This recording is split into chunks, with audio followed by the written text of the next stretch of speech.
Sayın Başkanım, sayın hocalarım, sayın dinleyiciler, hoş geldiniz. Konuşmama başlamadan önce bir kitap tanıtmak istiyorum size. Avustralya'daki bir ana dil okulu 2004 yılında kurulmuştu. Hala da devam eden bir okul var. 2017'de 11 yıldır gönüllülerin katkılarıyla çabalarını sürdürüyor. O okulla ilgili bir kitap çalışması yapıldı. O kitapta çocuklarımıza öğretebileceğimiz Uygurca ve Latince transkripsiyonuyla birlikte içinde masallar var, koşuklar var, türküler var.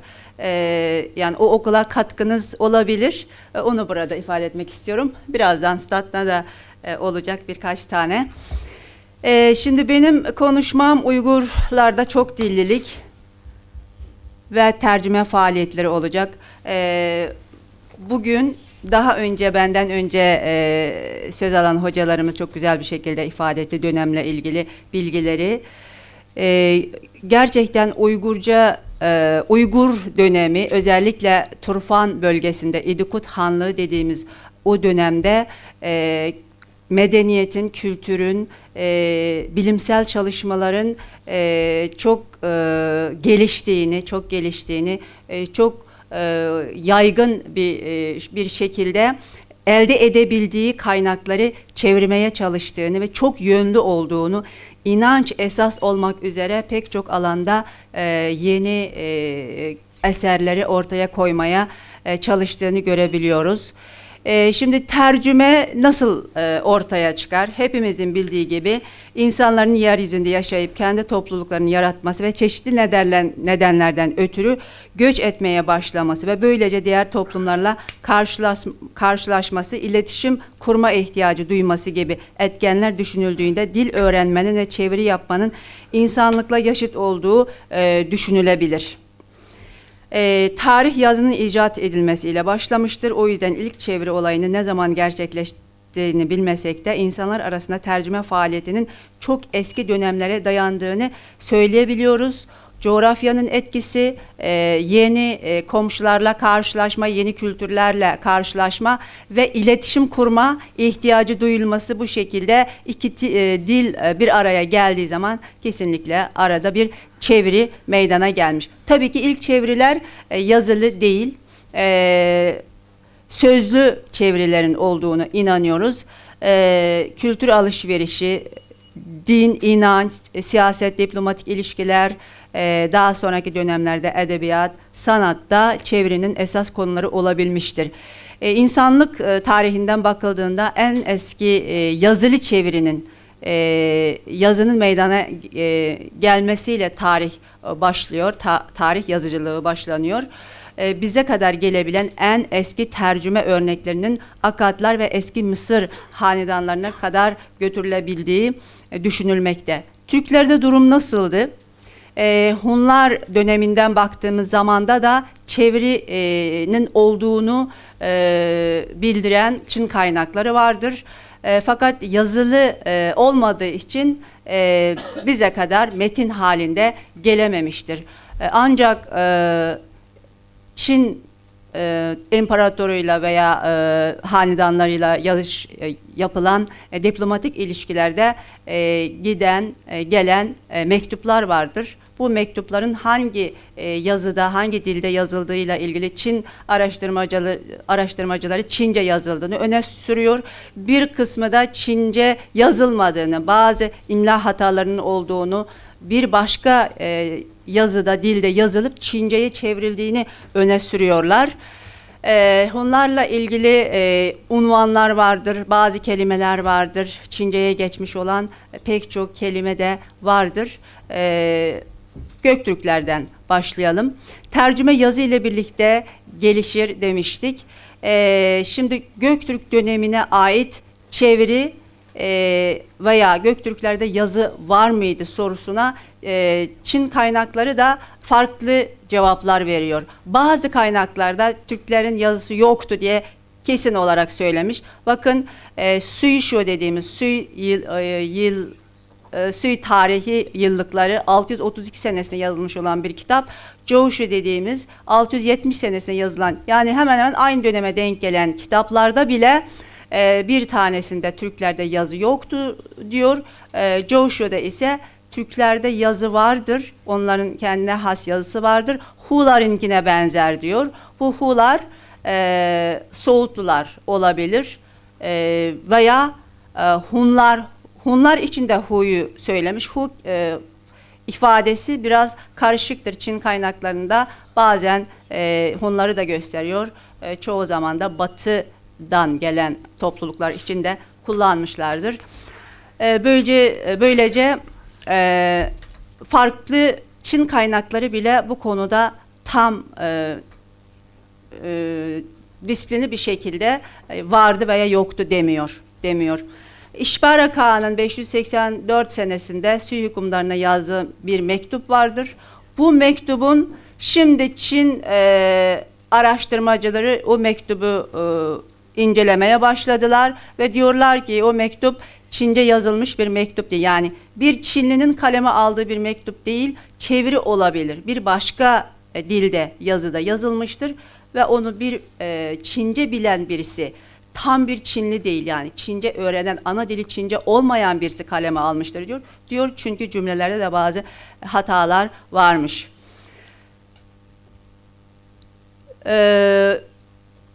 Türklerde ta Hunlara dayanan bir çevirinin olduğunu iddia etmemizin bir dayanağı da günümüzde Çince'de, eski Çince'de kullanılan çeviri veya tercüman anlamlarına gelen kavramın Türklerden veya Hunlardan geçmiş olduğudur. Eski Çince'de ti kullanılmış. Bu burada gördüğümüz ifade, bu dededen geldi diyor pek çok araştırmada. Çinliler kendileri de öyle diyor. Bu dedi. Bir çeviri yaparken bir kişi söylüyor, yanındaki de çeviriyor. Dedi diyormuş sürekli. O yüzden tercümana da tercüme işlemine de dedi olarak ti ortaya çıkmış. Yani ses çevirisi. Timek fiili vardır eski Türkçe'de. Ti'nin timekten geldiğini öne sürüyorlar.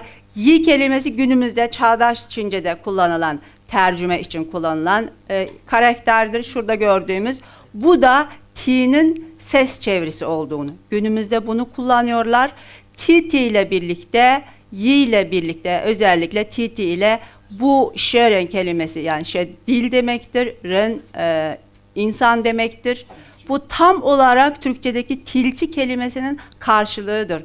Bu anlam çevirisi. Bu şekilde ses çevirisi dedi bu şekildedir. Evet, yi de daha sonraki dönemlerde ortaya çıkmış ama günümüze kadar gelmiş. Ti'den kalan bir ses çevirisine dayalı olarak ortaya çıktığı düşünülüyor. Yani eski Çinliler zaten biliyorsunuz tek bir coğrafyada göç etmeden günümüze kadar yaşayan bir toplum. Türkler, Hunlar göçebe topluluklar ve onların başka kültürlerle, başka toplumlarla karşılaşma imkanı veya oranı Çinlilere göre çok daha fazla. O yüzden tercüme kavramının da Hunların veya Türklerin dilindeki dedi, timek fiilinden geldiği düşünülüyor. Bunlara baktığımız zaman da Hunlarda da çeviri faaliyetinin olduğunu söylemek mümkün. Dinle ilgili evet pek çok ilk çeviri dinden kaynaklanan, yani dini metinlerin çevrilmesinden ortaya çıkmış. Yine belgelerde Nirvana Sutra adında bir sutranın Budist kaynağın çevrildiği ile ilgili bilgiler de vardır.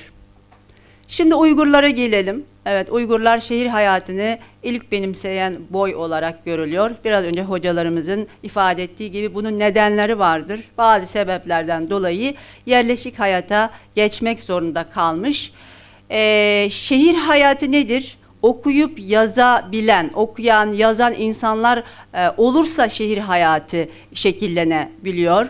Tercüme de okuyup yazabilenlerin elinden çıkan bir işlem. O yüzden şehir hayatının gelişmesi, çevirinin de gelişmesine ön ayak olmuştur. Uygurlar, Türk boyları içerisinde çok eskiden itibaren çok okuyan ve yazan toplum olarak göze çarpıyor ve çok yazı yazılan, yani kültür merkezleri olarak öne çıkan şehirler de Türk tarihinde Doğu Türkistan'daki Kumul, Turfan, Murtuk, Aksu, Balasagun, Cimisar dediğimiz Çimhisar, daha sonraki dönemde Kaşgar, Balasagun gibi şehirler çeviri faaliyetlerinin veya kitapların yazıldığı ve okunduğu odak şehirler olarak görülüyor. Şinasi Tekin hocamız da bu noktada yazı yazma geleneğinin Moğolistan bozkırlarında zaten ufak ufak denemelerle benimsemiş olan Uygurların bu geleneği İpek Yolu üzerindeki şehirlerde hızla geliştirdiklerini görüyoruz. Diyerekten de yazma işleminin birden ortaya çıkmadığını gösteriyor. Biliyoruz ki Göktürk yazıtları vardır. Göktürkçe mengü taşlar vardır. O taşlarda da yazı işlemi daha önceleri başlamış. Şimdi Uygurların dili konusuna gelelim. Kaç tane dil kullandılar? Eski Türklerin komşularının dilini bildiği zaten biliniyordu. Uygurlar tarafından çevrildiği kesinleşen eserlerden bakıldığında Uygurlar veya mütercimler, çeviri işleriyle uğraşanlar, önde gelenler veya bilge insanlar Sanskritçe, Toharca, Kuçarca, Soğutça, Çince, Tibetçe, Moğolca gibi dilleri biliyorlardı. Ana dili gibi biliyorlardı. Sadece Uygurca'ya çeviri yapmıyor, gerekirse Toharca'ya, Soğutça'ya, Çince'ye, Tibetçe'ye, son dönemlerde Tibetçe, Moğolca yapan çok fazla çeviri de vardır. İslamiyet'ten sonra Farsça ve Arapçayı da ana dili gibi bildiğini zaten Kaşgarlı Mahmud'dan biliyoruz. Bir inançla birlikte dilin bir başka coğrafyaya gelmesi ve alfabenin de onunla birlikte gelmesi gayet doğaldır. Kullanılan alfabeler Köktürk alfabesi vardır. Bu da Uygurların da taşlara bitik adını verdiği yazıları işlediğini biliyoruz. Sonra Suud alfabesi temelinde ortaya koyduğu Uygur alfabesi, Suudça, Suud alfabesi kullanılmış, Çin alfabesi de kullandığını biraz önce Murat hocamızın gösterdiği örneklerde de gördük. Bazen satır satır çevirilerde orijinal dil, alfabe ve kendi ana diline ve o alfabede de paralel olarak çevrilmiş. Süryani alfabesi de kullanılmış. Tibet alfabesi de kullanılmış. Daha sonraki dönemlerde Arap alfabesine kullanıldığını biliyoruz. Günümüzde Latin, Kiril kullanan Türk boyları da vardır. Şimdi bu kadar çok dile önem veren, alfabeyi kullanan, yerleşik hayata geçen, yerleşik hayatın şartlarını, koşullarını ortaya koyabilen, bilgiyle uğraşan, medeniyetin, kültürün geliştiği bir dönemden bahsederken ilk olarak tercüme onların elde etmek istediği bilgiyi ortaya koyması açısından çok önemli olmuştur. Komşu halklarla kurulan siyasi kültürel ilişkiler, daha önce de söyledik. Ve özellikle 850 yılından sonra Tarım bölgesine yerleşen Uygurların artık konuşma dili olmaktan çıkmış olan Toharcayı da, Sanskritçeyi de çevirmeye başlaması. Konuşma dili değil artık o dönemlerde ölmüş olan, özellikle Toharca sadece yazı dili olarak kitaplarda kalmış olan bir dildir. Onu çevirmeye çalışması da onların elde edebildiği veya o çevrede daha önceden üretilmiş olan kitaplara sarıldığını ve yazı dili oluşturma konusundaki çabalarını da gözler önüne sermektedir. Uygurlardan kalan eserler bu 4 din çerçevesinde ortaya konuluyor. İnanç çok önemlidir kültürde.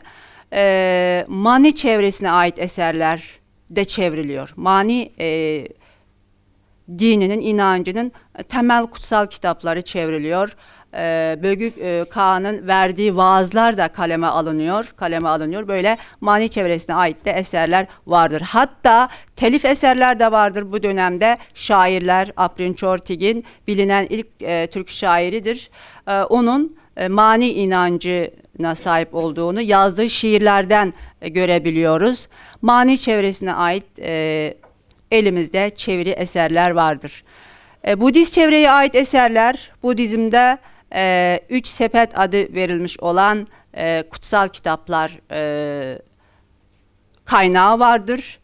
Sutralar, Vinayalar, Abhidharmalar olarak biliniyor.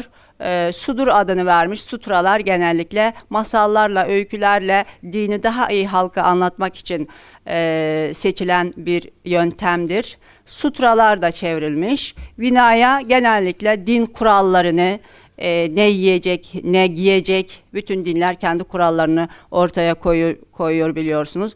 Onunla ilgili kuralları toplayan kaynaklardır. Abhidharmalar felsefe, metafiziğini Budizmin işleyen eserlerdir.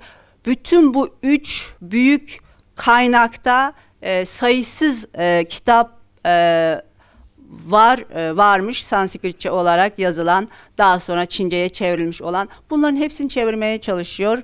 Gerçekten büyük bir çeviri faaliyeti içerisinde, hocalarımız da ifade ettiği gibi çeviri cemiyetleri diyebileceğimiz kurumlar kesinlikle vardı ve 4 aşamadan geçiliyordu çeviriler. Çok titizlikle bakılıyordu çeviri işine. Sutralarda çevrilmiş Vinayalar, Abhidharmalar. Abhidharmalar çok zordur çevrilmesi ve Murat hocamız da Abhidharma içerisindeki dil bilimle ilgili, dil bilgisiyle ilgili kavramlardan bahsetti. Abhidharmalar felsefi eserler olduğu için dilin en güzel işlendiği, dilin Türkçenin bilim dili seviyesine gelebildiğini bize gösteren eserlerdir Abhidharmalar. Bütün o karmaşık felsefe terimlerine kendi dilinden karşılık bulmaya çalışmış. Bu da tercümanların şuurlu olduğunu, çok bilgili olduğunu bize gösteriyor. Hristiyan çevreye ait eserler çok fazla değil ama Nestorian koluna ait İncil'den çevrilmiş olan birkaç ilahi vardır. Hristiyan çevreye ait de eserler var. Müslüman çevreye ait eserler de vardır. 9. 10. yüzyıla ait ama çok az çeviri değil, bunların çoğu şiir şeklinde elimize ulaşmış ama daha sonraki dönemlerde 10. yüzyıldan itibaren ilk Kur'an-ı Kerim'in çevresiyle bu dinle ilgili de Müslüman İslam diniyle ilgili de çevirilerin yapıldığını biliyoruz. Yapılan ilk tercümelere baktığımız zaman Sanskrit Uygurca paralel olarak satır satır takip edilen tercümedir. Yani bu satır satır çevrilmesi, bir satır Sanskritçe, ikinci satırda Uygurcanın olması çevirinin ilk aşamasını oluşturuyor. Veya çevrilen eserler kutsal kaynaklar, inançla ilgili olduğu için başlangıçta belki değiştirmek istemediklerinden kaynaklanan bir sebep de olabilir. Çünkü daha sonraki dönemlerde Kur'an-ı Kerim'in de ilk çevirilerinin biz satır arası olduğunu biliyoruz. Cümle cümleyle değil, kelime kelime çevirisi, cümle yapısını değiştirmek istememekten kaynaklanan bir neden de vardır ortada. İkinci grupta Toharca Uygurca tercümeler gelmektedir. Dediğimiz gibi Toharca ölü dil olmasına rağmen yine eserler çevrilmeye çalışılmış. İyi ki öyle yapılmış. Maitri Smith adındaki bir eser vardır. Onun bize kadar gelebilmesini sağladı Uygurlar. Üçüncü bir aşamada Maitri Smith'in tercümesi geliyor. Maitri Smith'in çevirisi, tercümesi büyük bir olay. İlk gerçek tercüme olarak da bakılıyor. uzmanlar tarafından Maitri Smith'in tercümesi Türk çeviri tarihine veya Uygurların gerçek anlamda bir çeviriyi gerçekleştirdiğini ortaya koyuyor demekteler. Dördüncü bizim için önemli olan çevirilerden bir tanesi Altun Yaruk'tur. Altun Yaruk Sutra'dır. Sutra, sudur demiş Uygurlar ona. Altun Yaruk büyük bir eser. Fakat biraz önce de hocalarımızın dediği gibi kesinlikle ölü bir çeviri yoktur. Altun Yaruk nasıl çevriliyor? Altun Yaruk tamamen mütercimin bilgisini, bildiği dilleri göstermesi bakımından çok önemli özellikler ortaya koyuyor. Ve Altun Yaruk'la birlikte çok fazla eser çevriliyor. Moğol dönemini de ben burada göstermek istedim çünkü İslamiyet öncesini kastettiğimiz için Moğol döneminde de bir kısım Uygurlar hala İslamiyet'i kabul etmeyip Budist inancıyla devam etmişti. Moğol sarayına hizmet eden pek çok Uygur vardı. Onlar çevirilerini ta 16. 17. yüzyıla kadar devam ettiriyorlar. 13. yüzyılda Moğol hükümdarı Kubilay'ın kurduğu tercüme heyetinin içinde 2 Uygur'un olduğunu kaynaklar bize göstermekte. Bunlar Çince ve Tibetçe bilmekte Uygurcanın yanı sıra. Ve daha sonra Ming döneminde de çeviri eserler, çeviri faaliyetleri meydana gelmiştir. Kubilay döneminde kurulmuş olan çeviri cemiyeti veya tercüme heyetinin temellerinin daha eski dönemlerde atıldığını söyleyebiliriz. Bu kesinlikle Uygur dönemi olmalı. Ming dönemi ve daha sonraki Çin dönemi de bu çeviri geleneğini devam ettirmiştir.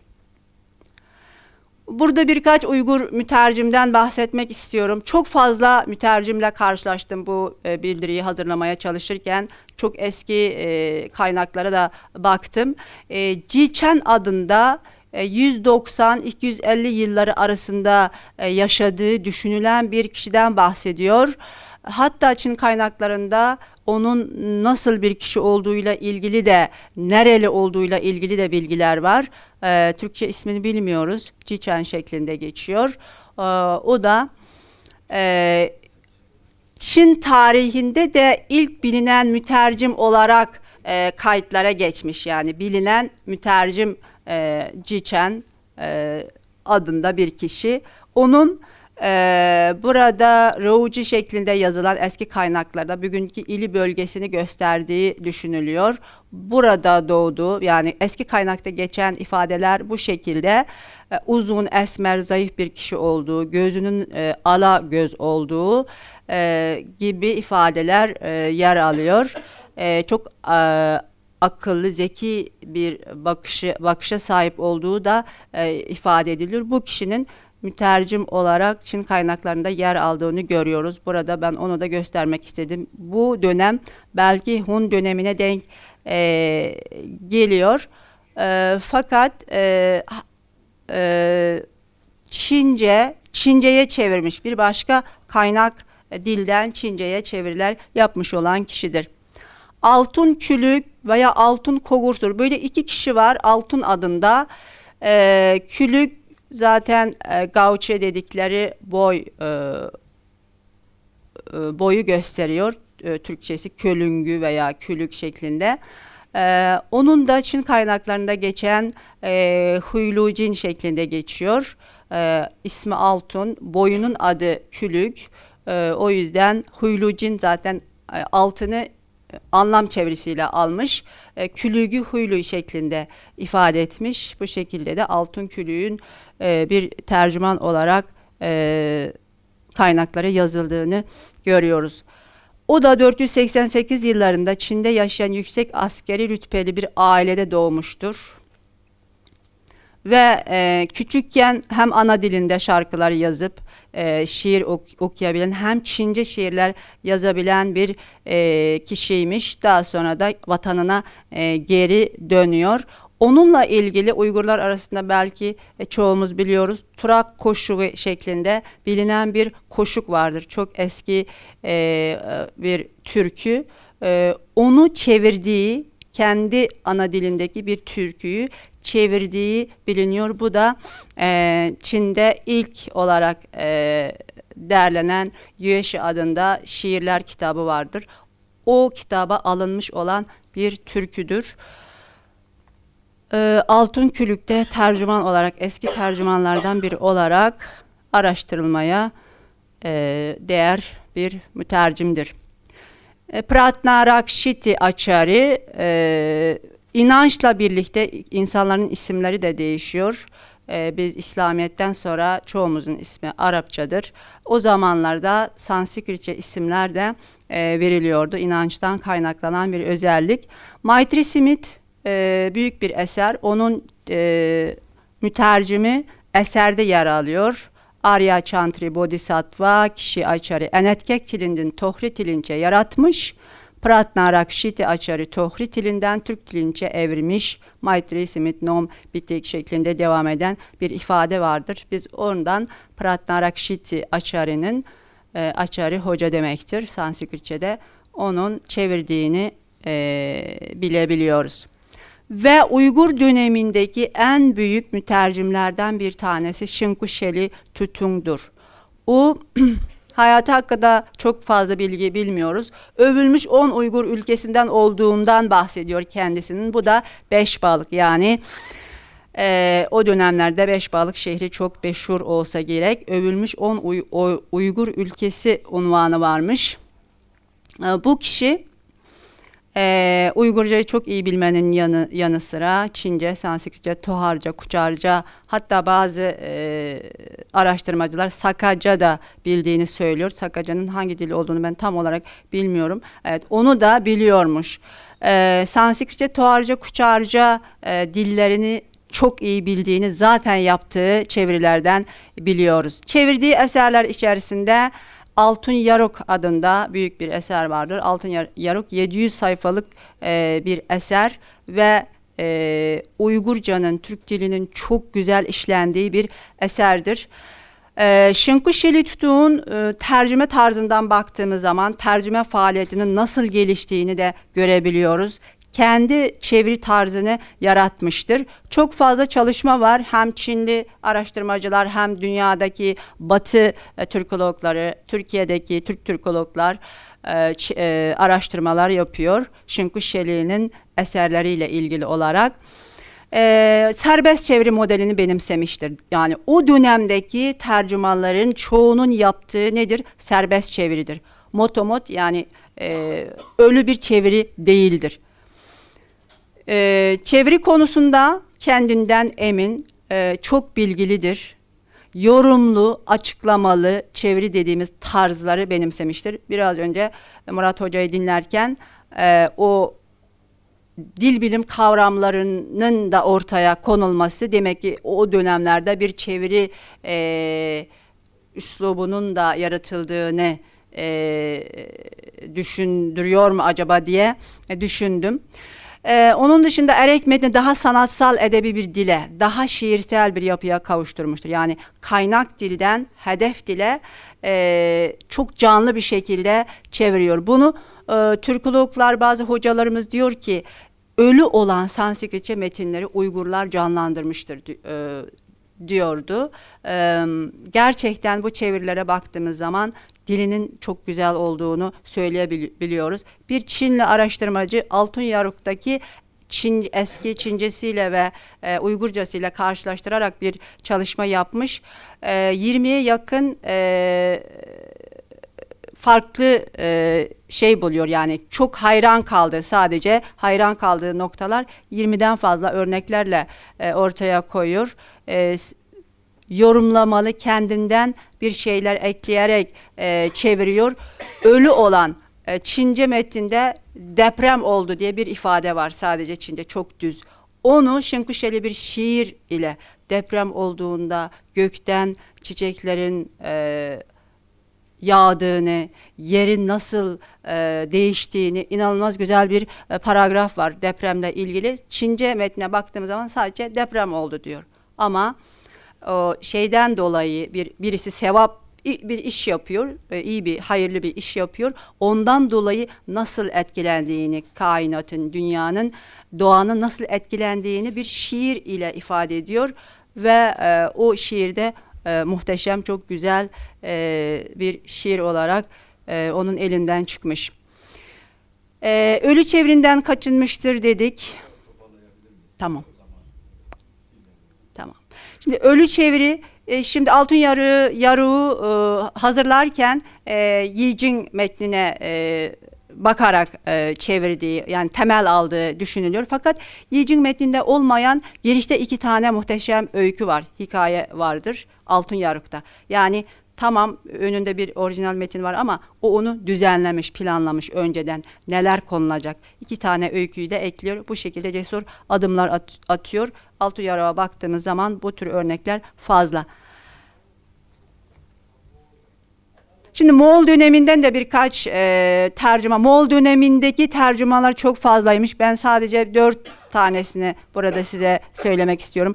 Anzang vardır. Arasan olduğu düşünülür onun isminin. Moğol dönemindeki en meşhur Uygur mütercimdir. Sarayda Cengiz Han'a da tercüman olduğunu düşünenler vardır. Bazı kaynaklarda öyle gösteriyor. Çince Moğolca çeviri yapmıştır. Moğolcaya çevirmiştir. Aynı zamanda da onun Uygurca yazdığı şiirleri de bazı çok yıpranmış parça halinde bize kadar gelebilen şiirleri vardır. Hem şairdir aynı zamanda. Karunadas adında bir kişi de vardır. Moğol döneminde yaşayan bir Uygur tercüman. Sanskritçe Moğolca, Tibetçe Moğolca çevirileri meşhurdur. Pratnashiri, Yuan dönemindeki Uygur tercümanlardan, o da Uygurca, Moğolca, Çince, Sanskritçe, Toharca, Tibetçe bilmektedir. Bu tercümanların özgeçmişleri diyelim, Moğol Tarihi ve Yeni Moğol Tarihi adında 2 tane Çince kitap vardır. O kitaplarda ayrıntılı bir şekilde söylenmiş, bazılarının devlet ödülüne layık gördüğüyle ilgili bilgiler vardır. Arun Tömür veya Alin Tömür, Çince yazılışına göre 2 çeşit yazılabilir. Arun Tömür veya Alin Tömür, Timur, Alin Timur şeklinde. Moğolların tarihi, Büyük Yuan Hanedanlığı'nın kanun yasaları gibi kitapları yazmaya, düzenlemeyi yapan heyet içerisinde yer alıyor ve çok sayıda çevirisi de vardır. Çok teşekkür ediyorum beni dinlediğiniz için.